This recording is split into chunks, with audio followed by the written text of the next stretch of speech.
So ಈಗ ಅವರ ಹೊಸ ಪಕ್ಷದ ಆರಂಭಕ್ಕೆ ತೆರೆಮರೆಯಲ್ಲೇ ತಯಾರಿ ನಡೀತಾ ಇರುವಂಥದ್ದು. ಬಹುತೇಕ ಈ ವಾರದಲ್ಲೇನೆ ಅಣ್ಣಾಮಲೈ ಅವರ ಹೊಸ ರಾಜಕೀಯ ಪಕ್ಷದ ಘೋಷಣೆಗೆ ನಿರ್ಧರಿಸಲಾಗಿದೆ. ತೆರೆಮರೆಯಲ್ಲಿ ಸಿದ್ಧತೆ ಅಂತ ಉನ್ನತ ಮೂಲಗಳ ಮಾಹಿತಿ ಲಭ್ಯವಾಗ್ತಾ ಇದೆ. ಅಂಡ್ ಇವರ ಪಕ್ಷಕ್ಕೆ ಹೆಸರು ಮಕ್ಕಳ್ ಶಕ್ತಿ ಇಯಕಂ ಅಂತ ಇಡೋದಕ್ಕೆ ಅವರು ತೀರ್ಮಾನ ಮಾಡಿದ್ದಾರಂತೆ. ಸಮಾನ ಮನಸ್ಕರು ಜೊತೆಗೆ ಬಲಿಷ್ಠ ಸ್ವಯಂ ಸೇವಕರ ಪಡೆಯನ್ನು ಕಟ್ಟುವಂತಹ ಪ್ಲಾನ್ ಅನ್ನ ಅಣ್ಣಾಮಲೈ ಹೊಂದಿದ್ದಾರೆ. ಮುಂದಿನ ದಿನಗಳಲ್ಲಿ ಅದನ್ನ ಮಾಡೇ ತೀರ್ತಾರೆ ಅನ್ನೋದೀಗ ಗೊತ್ತಾಗ್ತಾ ಇದೆ. ಸೊ ಈ ಹೊಸ ಪಕ್ಷದ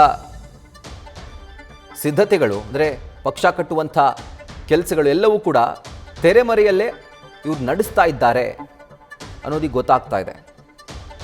ಮೂಲಗಳ ಮಾಹಿತಿ ಪ್ರಕಾರ ಮಕ್ಕಳ್ ಶಕ್ತಿ ಇಯಕಂ ಈ ಪಕ್ಷವನ್ನು ಈ ವಾರನೇ ಘೋಷಣೆ ಮಾಡಿ ಲಾಂಚ್ ಮಾಡಲಿಕ್ಕೆ ಕೆ ಅಣ್ಣಾಮಲೈ ರೆಡಿಯಾಗಿದ್ದಾರಂತೆ.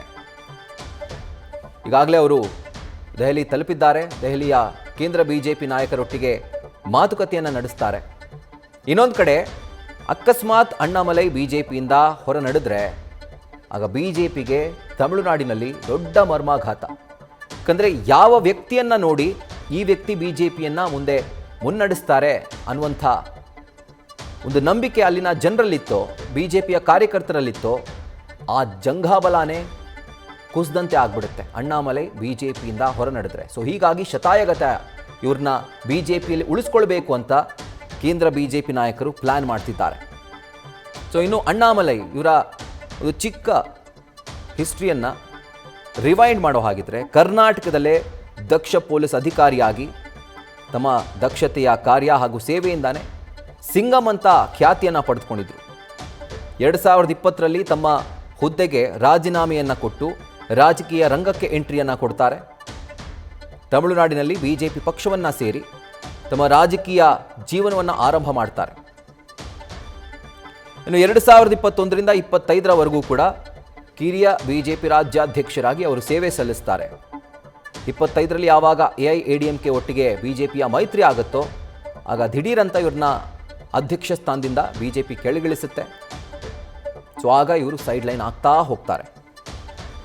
ಪಕ್ಷದ ಕಾರ್ಯಕರ್ತರ ಸಂಘಟನೆಗೆ ಅಣ್ಣಾಮಲೈ ಒಂದು ದೊಡ್ಡ ಪಾದಯಾತ್ರೆಯನ್ನು ಮಾಡಿದರು. ಆ ವಿಜುವಲ್ಸ್ ಕೂಡ ಗಮನಿಸ್ತಾ ಇದ್ರು. ಒಂದು ದೊಡ್ಡ ಬೆಂಬಲ ದೊರಕಿತ್ತು ಅವರಿಗೆ. ಇನ್ಫ್ಯಾಕ್ಟ್ ರೂಟ್ ಲೆವೆಲಲ್ಲಿ ಬಿಜೆಪಿ ಕಾರ್ಯಕರ್ತರನ್ನ ಸಂಘಟಿಸುವಲ್ಲಿ ಇವರು ಸಕ್ಸಸ್ ಆಗಿದ್ರು. ಒಂದು ಕೇಡರ್ ಅಂತ ಹೇಳಿ ಇವರು ರೆಡಿ ಮಾಡಿಕೊಟ್ಟಿದ್ರು ಬಿಜೆಪಿಗೆ. 2026ರ ತಮಿಳುನಾಡು ವಿಧಾನಸಭಾ ಎಲೆಕ್ಷನ್ನಿಂದ ಅಣ್ಣಾಮಲೈ ದೂರವಾಗ್ತಾರೆ. ಆ್ಯಂಡ್ ಅವರ ಕಾರ್ಯವನ್ನು ಅಂದರೆ ಯಾವ ರೀತಿಯಾಗಿ ಪಕ್ಷವನ್ನು ಸಂಘಟಿಸಿದ್ದಾರೋ ಆ ಕಾರ್ಯವನ್ನು ಖುದ್ದಾಗಿ ಪ್ರಧಾನಿ ಮೋದಿನೇ ಒಪ್ಕೊಂಡಿದ್ರು, ಮೆಚ್ಕೊಂಡಿದ್ರು. 2026ರ ಎಲೆಕ್ಷನ್ ಟೈಮ್ನಲ್ಲಿ ಯಾವಾಗ AIADMK ಒಟ್ಟಿಗೆ ಬಿಜೆಪಿಯ ಮೈತ್ರಿ ಆಗುತ್ತೋ ಆಗ ಇವ್ರನ್ನ ಸೈಡ್ ಲೈನ್ ಮಾಡಲಾಗುತ್ತೆ. ಆ್ಯಂಡ್ ಆ ಎಲೆಕ್ಷನ್ನಿಂದ ಕೂಡ ಅವರು ದೂರ ಉಳಿತಾರೆ. ಈಗ ಹೊಸ ಪಕ್ಷವನ್ನು ಕಟ್ಟೋದಕ್ಕೆ ಅಣ್ಣಾಮಲೈ ನಿರ್ಧಾರ ಮಾಡಿದ್ದಾರೆ. ಅದಕ್ಕೆ ಸಂಬಂಧಪಟ್ಟಂತೆ ಈಗಾಗಲೇ ಬಿಜೆಪಿ ನಾಯಕರನ್ನು ಕೂಡ ಭೇಟಿಯಾಗಿ ಕೊನೆಯ ಹಂತದ ಮಾತುಕತೆಯನ್ನು ನಡೆಸಲಿಕ್ಕೆ ಅವರು ಮುಂದಾಗಿದ್ದಾರೆ. ದೆಹಲಿಯನ್ನು ತಲುಪಿದ್ದಾರೆ. ಇನ್ನೊಂದು ಕಡೆ ಬಿಜೆಪಿ ಕೂಡ ಇವ್ರನ್ನ ಪಕ್ಷದಲ್ಲೇ ಉಳಿಸಿಕೊಳ್ಳಲಿಕ್ಕೆ